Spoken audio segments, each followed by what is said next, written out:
سکھر سے عبد الجبار صاحب پوچھتے ہیں ہمارے علاقے میں بعض لوگ قبرستان جاتے وقت قبروں پر چادریں چڑھاتے ہیں، پھول بھی ڈالتے ہیں اور بعض قبروں کے گرد چکر بھی لگاتے ہیں۔ عوام میں اس بارے میں مختلف آراء ہیں، شریعت کی روشنی میں وضاحت فرما دیں۔ دیکھیں، شریعت یہ کہتی ہے، رسول اکرم صلی اللہ علیہ وسلم نے تو شروع میں قبروں کی زیارت سے انہی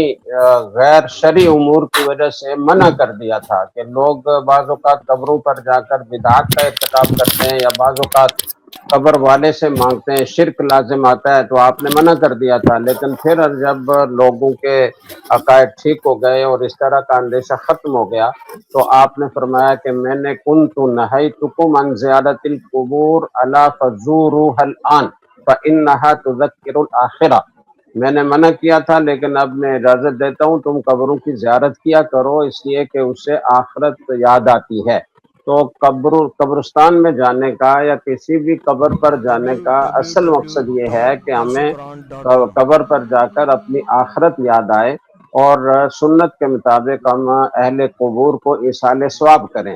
تو یہ مقصد ہے قبرستان جانے سے اور قبر کی زیارت کرنے سے۔ اس کے علاوہ باقی جتنے کام ہیں کہ اس پر پھولوں کی چادر چڑھائی جاتی ہے اور طرح طرح کے اور کام کیے جاتے ہیں، جیسے انہوں نے کہا کہ قبروں کا چکر لگاتے ہیں، طواف کرتے ہیں، تو یہ غیر شرعی امور ہیں۔ اور اگر کوئی اہل قبور سے اپنی مرادیں بھی مانگتا ہو، حاجات کا ان سے سوال کرتا ہو، مجھے بیٹا دے دو، مجھے بیٹی دے دو، تو یہ شرک ہو جائے گا۔